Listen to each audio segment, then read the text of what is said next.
할렐루야. 오늘은 저희 교회 생일입니다. 1925년 93년 전에 저희 교회가 시작이 됐습니다. 이렇게 93년이 지나도록 이 교회를 지키시고 또 교회를 섬기는 성도들의 가정과 일터를 지켜주신 하나님 앞에 감사를 드립니다.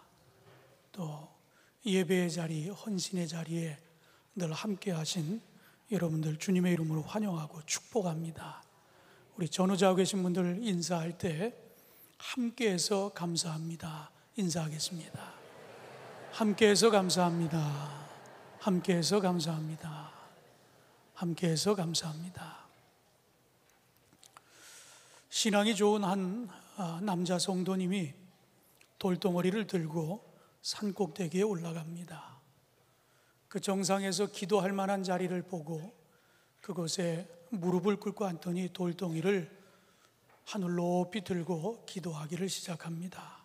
주님, 믿사오니 이 돌덩이가 금덩어리로 변하게 하여 주옵소서. 그렇게 해주신다면 모두 주님을 위해 사용하겠으니 변하게 하여 주옵소서. 한 2시간이 넘도록 정말 목이 터져라 하고 뜨겁게 기도했습니다. 기도하고 난 후에 이 돌덩이를 보았습니다. 여러분 생각에는 이 돌덩어리가 금덩어리로 바뀌었을까요? 어떻게 그렇게 잘 아세요? 이 믿음이 좋은 이 성도는 변하지 않는 돌덩어리를 바라보자마자 이렇게 혼잣말로 중얼거렸습니다. 내가 그럴 줄 알았어. 누군가 지어낸 이야기 같지만 이 이야기가 우리에게 시사하는 바는 크다고 생각합니다. 여러분들에게도 분명 믿음이 있을 거예요. 그래서 때로 기도할 겁니다. 그리고 기도로 그치지 않고 믿음으로 행동하는 분들도 분명히 있을 겁니다. 그런데 오늘 이 이야기가 문제가 뭡니까? 이분도 분명 믿음이 있었어요. 그리고 행동으로 그 믿음을 보이려고 했습니다. 그런데 기도하고 나서 눈을 뜨자마자 그 돌덩어리를 보면서 내가 그럴 줄 알았어. 무슨 이야기입니까? 본인도 마음 깊은 곳에서는 그렇게 안 된다는 걸 이미 알고 믿고 있었다라고 하는 이야기예요.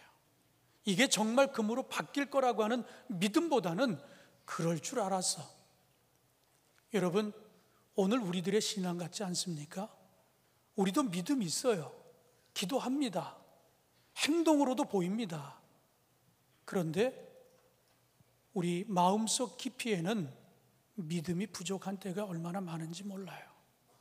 믿음으로 기도하는 것 같고 믿음으로 행동을 보인 것 같지만 우리 마음속 깊이에는 그럴 줄 알았어.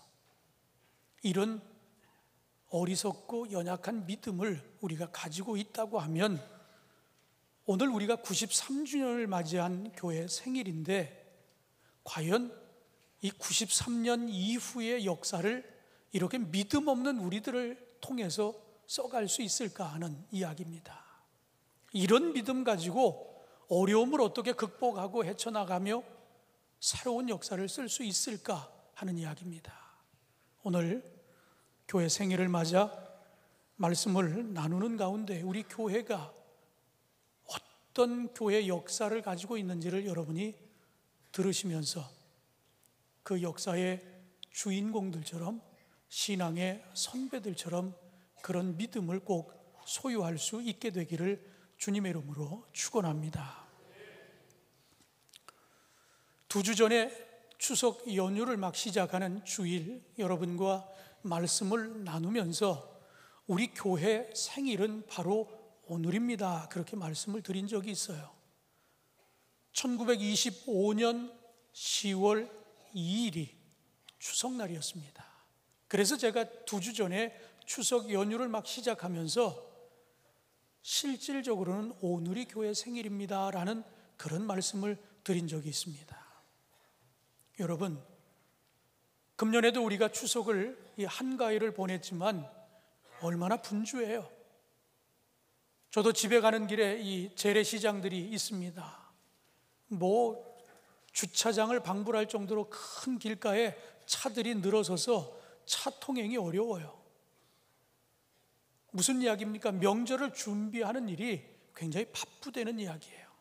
장도 봐야 되고 제사상도 차린다고 하고 성묘도 가야 되고 또 어른들도 좀 찾아뵙고, 그러니까 이 명절이라고 하면 우선순위가, 일단은 이 명절의 우선순위는 성묘를 가고 그리고 조상에게 예를 표하고 그러는 게 명절의 우선순위예요. 그런데 우리 교회 역사를 보니까 명절날 이 추석의 교회가 시작됐다라고 하는 이야기예요.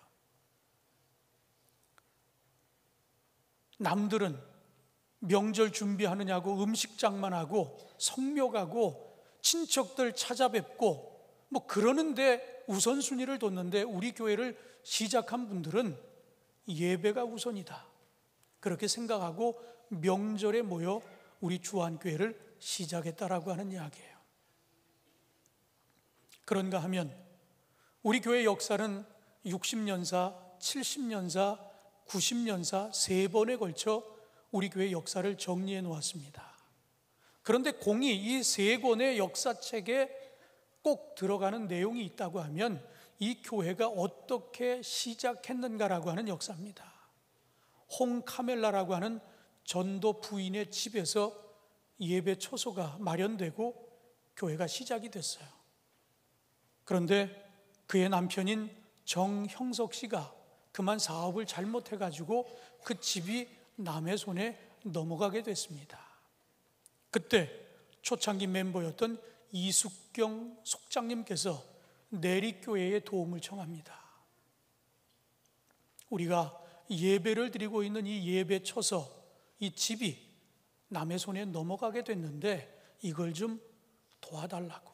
그래서 내리교회가 헌금을 해서 그 가정의 빚을 갚아주고, 그래서 그 가정이 그대로 그 집에서 살게 됐고, 그리고 그 집에서 여전히 교회로서 예배를 드리게 됐다라고 하는 이야기예요. 그리고 훗날 그 집은 교회에 바쳐져서 예배당이 됐다라고 하는 이야기입니다. 시작은 추석날 교회가 시작됐고, 예배 처소가 없어질 그런 위기에 도움을 통해서 예배 처소가 그대로 전속이 됐고, 그리고 더 중요한 것 가운데 하나가 우리 교회의 초대 담임자에 관한 이야기입니다. 얼마 전에도 여러분과 한번 나눈 적이 있습니다. 1919년 독립선언서에 서명을 한 민족 대표 33인 가운데 한 분이었던 신홍식 목사님입니다. 이분은 그 당시에 내리교회 담임 목사님이셨어요. 저희 교회는 기도처였습니다. 그러다 보니까 이 내리교회의 담임 목사님이 이 인천 시내의 몇 교회를 순회하면서 교회를 관리하셨어요. 주일날 여러 교회를 다니시면서 설교도 하시고 교인들을 영적으로 치리하는 일을 바로 이 신홍식 목사님이 하셨습니다.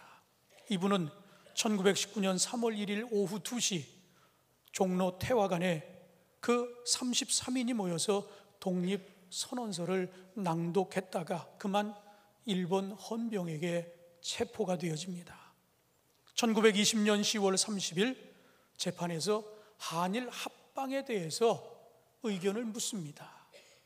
그때 이 신 목사님은 재판장에서 이런 이야기를 했습니다. 물을 것도 없이 처음에는 하나님의 뜻인 줄 알고 참았으나 일본 정부의 참혹하고도 비인도적인 정치와 총독 정치의 압박과 핍박이 날로 더하여 가므로 조선 독립의 사상이 가슴 깊이 맺히게 되었다라고 아주 당당하게 외쳤습니다. 옥고를 치르고 1921년에 출소합니다. 바로 이분이 우리 교회의 초대 담임자가 되신 분입니다. 이 신 목사님의 그 믿음은 어떤 믿음입니까? 법정 앞에서도 하나님의 뜻이면 내가 참을 수 있지만 이것이 하나님의 뜻이 아니라면 나는 불의에 일어설 수밖에 없다라고 자신의 뜻을 분명하게 내뱉은 그런 분입니다. 바로 이런 분이 우리 교회의 초대 담임자였어요. 여러분, 우리 교회 역사를 보니까 명절, 추석에 교회가 시작됐고 예배 처소가 없어지려고 할 때 이를 위해 기도하고 도움을 청했더니 하나님이 도우셔서 예배 처소가 그대로 존재하게 됐고, 그리고 초대 담임자로는 민족 대표 33인 가운데 한 분인 신홍식 목사님이 이 교회의 초대 담임자였다. 여러분 신앙인으로, 주안교회 교인으로 자부심을 가져도 저는 좋으리라고 생각합니다. 왜? 명절에 교회가 시작됐고, 그리고 이렇게 훌륭한 분이 이 교회의 초대 담임자였다라고 하는 것을 여러분 생각해 보면 이건 보통 일이 아닙니다. 자, 그렇다면 여러분의 신앙을 한번 돌아보시기 바랍니다. 이 교회가 그렇게 출발이 돼서 여기까지 왔는데 과연 우리의 신앙은 우리 신앙의 선배들처럼 그런 신앙을 가지고 있느냐라고 하는 이런 이야기입니다. 아마 우리 스스로가 봤을 때 우리 신앙의 선배들만큼 우리가 그런 믿음을 갖고 있다라고 그렇게 확신하는 분은 많지 않을 것입니다.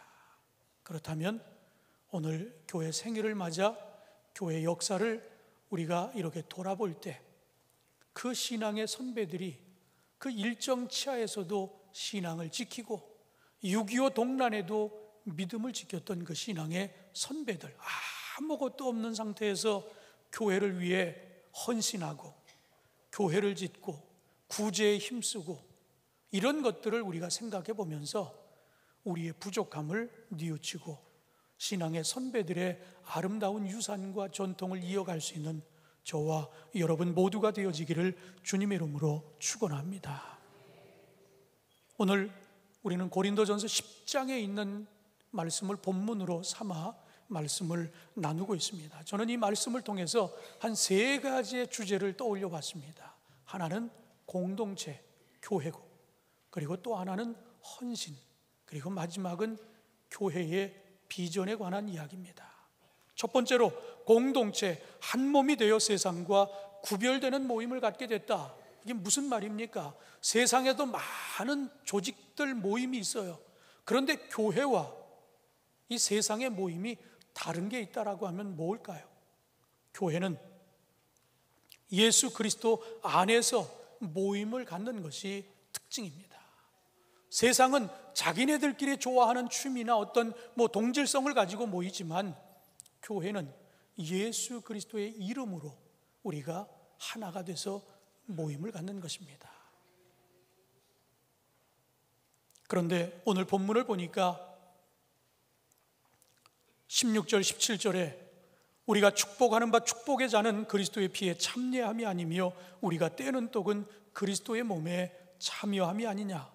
떡이 하나요 많은 우리가 한 몸이니 이는 우리가 다 한 떡에 참여함이라. 여기에 보면 그리스도 피에 함께 참여한다라고 하는 이런 표현이 있어요. 이게 무슨 혈서를 써가지고 무슨 결의를 다지고 동맹을 하겠다는 그런 이야기입니까? 여기서 말하는 이 피에 참여한다라고 하는 말은 무슨 말인가 하면 그리스도의 죽음에 함께 한다라고 하는 이야기예요. 우리 그리스도의 죽음이 뭡니까? 십자가의 죽음입니다. 십자가에 달려 돌아가심으로 인해 우리가 죄사함을 받게 됐고 우리가 구원에 이르게 됐습니다. 바로 우리 주님이 나의 구주라고 고백한 이들, 그 신앙으로 우리가 그리스도 안에서 하나가 되었다라고 하는 이야기입니다. 2차 대전 시절 독일 나치에 맞서 싸우다가 순교한 고백교회의 디트리히트 보네퍼라고 하는 목사님이 신도의 공동생활이라고 하는 책을 쓰셨는데 이 책에 보면 그리스도인을 이렇게 정의하셨습니다. 그리스도인은 자신의 구원과 의를 스스로 얻으려고 하지 않고 예수 그리스도에게서만 얻으려고 하는 사람들이다. 무슨 이야기입니까? 내 노력으로 의에 이르고 구원을 얻으려고 하는 그런 어리석은 사람들이 아니라 그리스도인이라고 하면 오직 한 분, 오직 한 길, 예수 그리스도밖에 없다고. 그래서 그분을 통해서만 우리가 구원에 이룰 수 있다라고 그렇게 우리에게 말씀하고 있는 것입니다. 17절 말씀에 떡이 하나요 많은 우리가 한 몸이니 이는 우리가 다 한 떡에 참여함이라. 동일한 메시지입니다. 우리의 구원이 십자가로부터 났고 또한 우리는 같은 떡을 떼며 예수님 안에서 하나가 되었다라고 하는 그런 메시지를 우리에게 동일하게 전해주고 있습니다. 왜 이렇게 하나됨에 대해서 강조를 하는가 하면 고린도 교회 안에는 문화적인 차이가 있었어요. 뿐만 아니라 인종적인 차이가 있었습니다. 그런데 그 문화적인 차이와 인종적인 차이를 극복할 수 있는 것이 하나 있었는데 바로 그것은 예수 그리스도였습니다. 문화도 인종도 극복하고 하나가 될 수 있는 것은 예수 그리스도였습니다.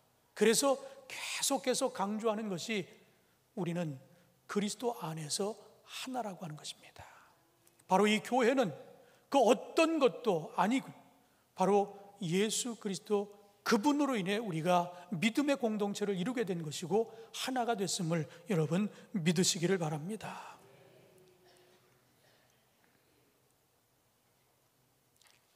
이어서 그는 19절에 우상에 대한 말씀을 전하고 있습니다. 그런즉 내가 무엇을 말하느냐? 우상의 제물은 무엇이며 우상은 무엇이냐? 이 교회 내 많은 문제들, 초대교회 안에도 여러 가지 영적인 사상의 문제들, 그리고 이방 신들을 섬기는 그런 문제들이 계속해서 교회 안에도 큰 도전이었습니다. 우상을 섬기는 것이 가장 큰 문제였기에 오늘을 사는 우리들에게도 그들에게는 우상 숭배가 문제였는데, 이방신을 섬기는 것이 문제였는데, 그렇다면 오늘날 우리들에게 있어서 우상은 뭐냐라고 이렇게 묻고 있습니다.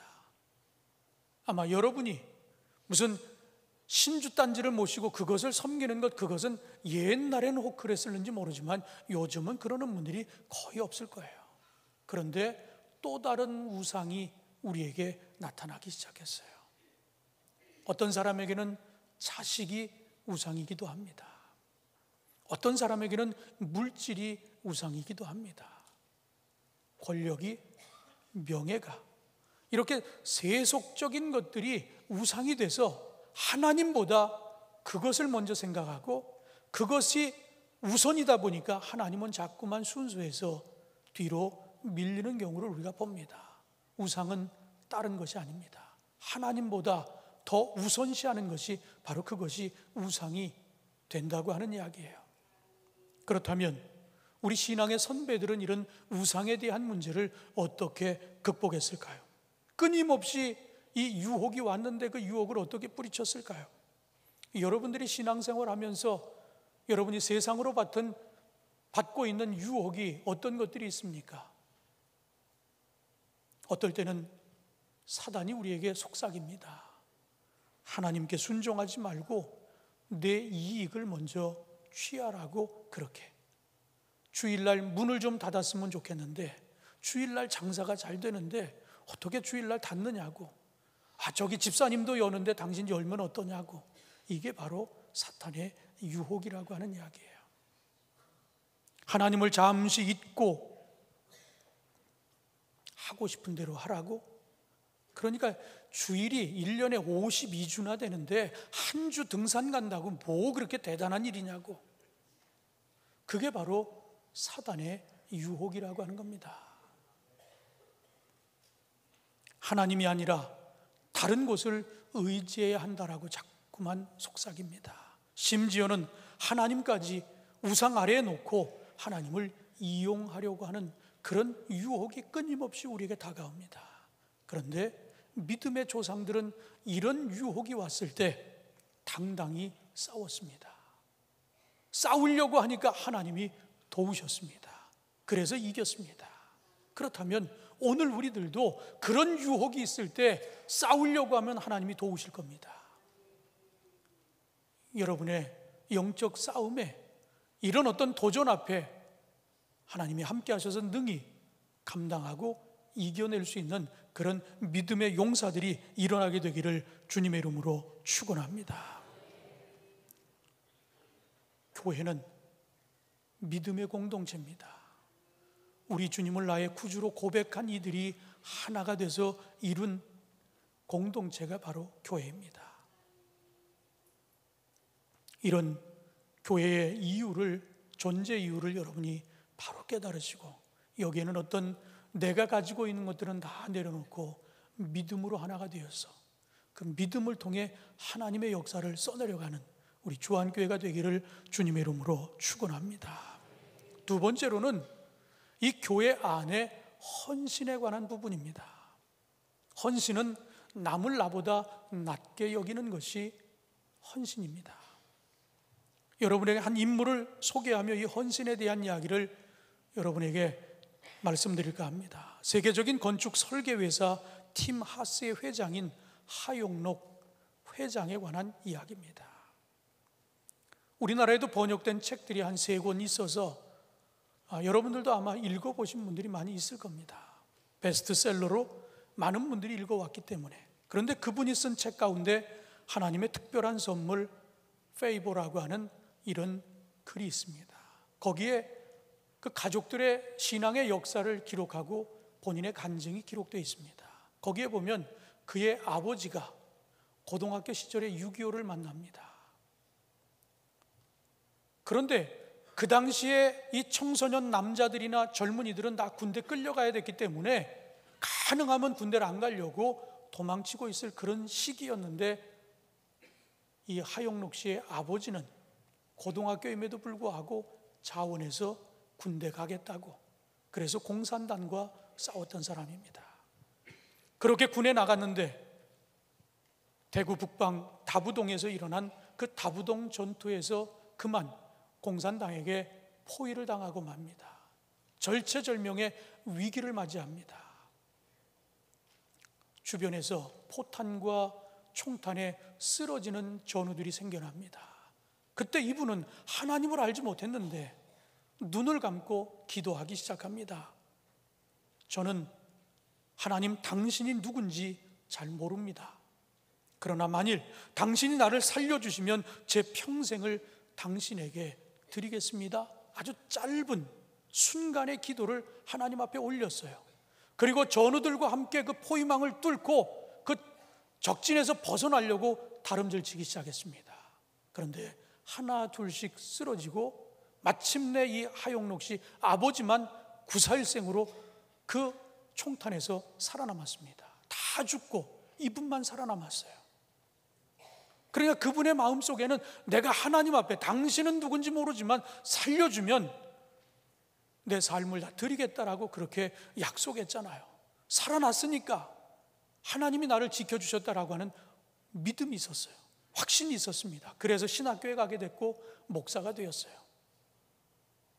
그런데 목사가 되었는데 어느 날 보니까 그 한센병, 문둥병자들이 사는 마을에 목회자가 필요한데 어느 목회자도 거기를 지원하는 사람이 없었습니다.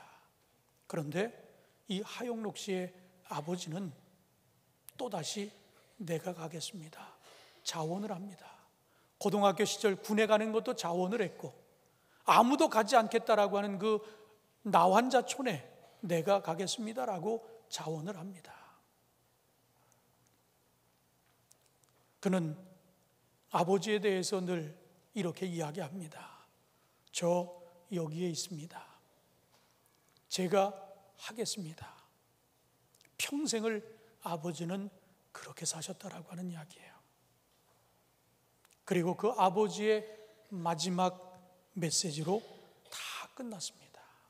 정말 끝까지 주님이 원하시면, 주님이 원하시는 길을 그는 가서 마침내 마지막 때가 됐을 때 다 끝났습니다. 마치 우리 주님이 십자가상에서 다 이루었다라고 고백했던 것처럼 그런 삶을 살았고 자녀들에게도 그렇게 가르쳤습니다. 그런 아버지를 두고 있는 이 재미교포 실업가인 하용록 씨는 29살에 유명 건축 설계 회사의 중역을 맡게 됩니다. 교포 사회에서는 아메리칸 드림을 이룬 젊은이라고 많은 사람들이 추앙했어요. 가정도 이루었습니다.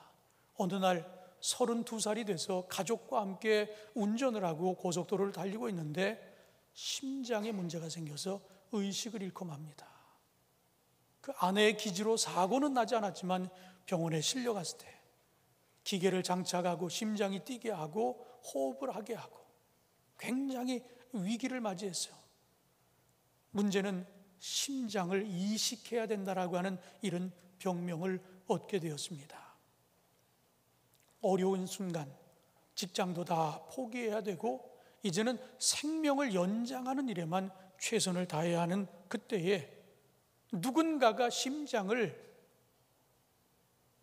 내놔야 순서가 돼야 그 맞는 심장을 가지고 이식을 해야 되는데 그 기다리는 시간이 하루하루가 너무나 힘든 시간이었어요. 그런데 그 심장 병동에 같이 있다 보니까 주변의 사람들이 다 그 이식을 기다리는 사람들이에요.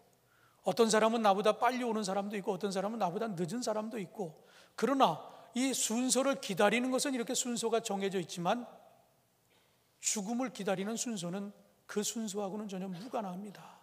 그런데 이 하영록 씨가 들어보니까 내 옆에 있는 환우의 한 분이 이분이 더 급하다는 걸 알았어요. 그런데 어느 날 간호사가 오더니 희소식을 전합니다.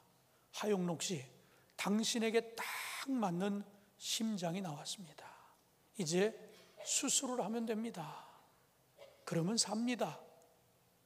그런데 이 하영록 씨는 그 이야기를 듣자마자 가장 먼저 이 같은 병동에 나보다 빨리 수술을 받지 않으면 죽는 환자가 있다라고 하는 게 떠오르기 시작했어요. 그래서 자신도 지금 굉장히 위중한데 그래도 나는 저 사람보다 조금 더 살 수 있으니까 내게 주어진 그 심장을 옆에 있는 환우에게 먼저 수술을 하라고 권합니다. 그래서 그가 수술을 받고 나니까 이 사람 본인의 건강에 문제가 더 심각해지기 시작할 때 급한 대로 건강한 심장을 기다리지 아니하고 노숙자로 살던 폐인, 장기가 많이 손상된 그런 폐인이 된 노숙자의 심장을 받게 됐어요. 급한 대로 그 심장을 이식하게 되어집니다. 그러나 건강하지 못한 심장이기 때문에 건강한 심장이라도 하나의 심장을 가지고 또 그 생명을 다하기는 어렵습니다. 그래서 미국의 법에는 심장 수술은 2번까지 가능하다라고 그래요. 이식을 할 때는 2번까지 가능한 게 법이라고 합니다. 그런데 노숙자의 심장을 한번 받았습니다. 그리고 얼마 가지 않아 또 심장에 문제가 생겨서 이제는 정상적인 심장을 또 기다려서 받게 되어집니다. 그는 집에서 자기 차고에서부터 이 설계 일을 다시 시작하고 기업을 일으키기 시작합니다. 그런데 건강에 또 문제가 왔어요. 이식받은 심장은 보통 한 10년 전후 5년에서 10년, 그래서 2번까지 받을 수 있는 것이 법이라고 합니다. 문제가 생겨서 또 받으려고 했더니 노숙자의 심장을 한번 받은 경우가 있고 그리고 건강한 심장을 받은 경우가 있으니까 미국의 법으로 봐서는 2번이나 이미 심장 수술을 했기 때문에 더 이상 받을 수 있는 조건이 아니었습니다. 그런데 그 기록에 남아있는 것이 이렇게 긴급하게 자기에게 주어진 심장을 다른 사람에게 내어주고 그리고 임시와 같은 아주 긴급하게 건강하지 못한 심장 이식받은 것은 이것은 횟수에 들어가지 않는다. 그래서 3번 심장 이식을 받게 됐다라고 하는 이야기예요. 결국 그렇게 생명을 보존하면서 그는 다시 재기에 성공을 했습니다. 미국 건축계의 명예로운 상 언스트 앤 영 최우수 건설 기업가에게 주는 상을 받습니다. 필라델피아 올해의 엔지니어상을 수상합니다. 미국 최고 이민자상인 앨리스 아일랜드상을 수상합니다. 그는 그의 아버지가 목사님이었기에 그는 선교에도 힘을 써서 명예 선교학 박사가 되어집니다. 여러분, 헌신이 뭡니까? 헌신은 자기의 유익이 아니라 남의 유익을 위해 살아가는 삶을 헌신이라 이야기합니다. 우리 교회도 93년의 역사에 이런 헌신자들이 계속 이어왔기에 오늘 우리 주한교회가 있는 줄로 믿으시기를 바랍니다. 오늘 이 생일에 이 메시지를 듣는 우리 성도들 가운데 그런 헌신을 이어가는 이들이 많이 일어나게 되기를 주님의 이름으로 축원합니다. 끝으로 비전입니다. 여러분, 교회 비전이 뭡니까? 교회 비전은 우리 교회뿐만 아니라 모든 교회가 갖는 비전은 동일합니다. 하나님의 영광을 드러내는 겁니다. 하나님의 영광을 어떻게 드러냅니까? 오늘 본문 31절 말씀에 보니까 그런즉 너희가 먹든지 마시든지 무엇을 하든지 다 하나님의 영광을 위하여 하라. 그러니까 시작도 과정도 결과도 하나님의 영광이 돼야 된다 하는 이야기예요. 우리가 지난 집회 때 박신일 목사님 설교 중에 로또에 관한 이야기 하신 적이 있습니다. 미국의 로또라고 하는 것은 그 액수가 어마어마합니다. 수백억, 수천억씩 해요. 그러니까 정말 돈벼락입니다. 그런데 그런 일로 인해서 때로는 패가망신하는 사람들도 많이 있거든요. 그래서 많은 목사들이 선언을 합니다. 우리 교회는 로또 헌금 받지 않습니다. 왜? 몇 번 외신을 통해서도 그런 게 있었거든요. 과정도 결과도 아름다워야 하나님이 영광을 받으시는데 이건 하나님이 영광을 받는 일이 아니라고 하는 거예요. 제가 미국에 가서 주일 예배를 드릴 때 휴스턴의 제2침례교회라고 미국의 해마다 10대 교회 안에 들어가는 교회가 있어요. 수만 명이 모이고 그날 주보를 이렇게 봤는데 한 주 헌금이 150만 불이 넘어요. 한 주 헌금이 150만 불이면 16억, 17억 정도 주일 헌금이, 한 주 헌금이. 제가 주보를 보고 깜짝 놀랐어요. 아니, 우리나라에서도 이렇게 헌금을 하는 교회가, 글쎄 여의도 순복음교회 워낙 숫자가 많다고 그러니까 그 교회 하나는 그렇게 나올는지 몰라도 우리나라에도 그렇게 헌금을 하는 교회가 없는 것 같은데 대단한 교회예요. 그런데 그 교회 담임 목사님이 제가 주일 예배를 드릴 때 우리 정삼희 목사 미국에서 유학할 때 제가 오라고 그랬어요. 같이 주일 예배를 드리는데 그 자리에서 당당하게 로또 하지 마십시오. 그건 죄입니다. 하나님이 싫어하는 일입니다. 아주 당당하게 말씀을 하시더라고요. 오늘 우리에게 교회 비전이 뭐냐라고 했을 때 하나님의 영광을 위한 것이 교회 비전입니다. 그래서 우리 감리교회는 사회신경이라고 하는 것을 세례교육을 할 때 꼭 다룹니다. 직업을, 건전한 직업을 가져라, 그렇게 얘기하는 거예요. 왜? 시작도 과정도 결과도 좋아야 되기 때문에, 그래야 하나님이 영광을 받으시기 때문입니다. 사랑하는 성도 여러분, 여러분의 삶이 하나님의 영광을 드러내는 그런 삶이 되어지기를 주님의 이름으로 축원합니다. 말씀을 마칩니다. 이제 우리 교회가 이렇게 아름다운 역사를 가지고 있어요. 시작을 보니까 너무너무 훌륭합니다. 그런데 지금 우리의 모습을 보니까 조금 부끄러워요. 우리 신앙의 선배들의 모습을 여러분도 갖게 되기를 주님의 이름으로 축원합니다. 헌신이 뭐냐라고 하는 것을 한 인물을 소개하며 여러분에게 말씀을 나눴습니다. 그런 큰 헌신은 아니고 작은 헌신이라도 우리 교회에 그런 헌신자들이 있었기 때문에 오늘 우리 교회가 있는 줄로 믿으시기를 바랍니다. 그런 헌신자들이 많이 나와서 다음 세대를 잇는 그런 건강한 교회, 바로 이런 교회가 하나님의 영광을 드러내는 교회가 될 줄로 믿습니다. 기도하겠습니다. 하나님 감사합니다. 우리를 축복하셔서 은혜의 자리에 세워주심에 감사합니다. 이 교회가 건강한 역사를 써내려 왔는데 요즘 우리는 위기라고 이야기합니다. 하나님, 우리가 조금 더 멀리 볼 줄 아는 눈을 갖게 하여 주옵소서. 귀를 열게 하여 주옵소서. 그래서 미래를 준비하는 지혜가 우리에게 있어 오늘 이 교회의 삼중주처럼 믿음의 공동체, 헌신의 공동체, 그리고 하나님의 영광을 드러내는 아름다운 비전을 갖는 공동체 되어짐으로 다음 역사를 더 아름답게 써내려 갈 수 있도록 인도하여 주시옵소서. 예수님의 이름으로 기도하옵나이다. 아멘.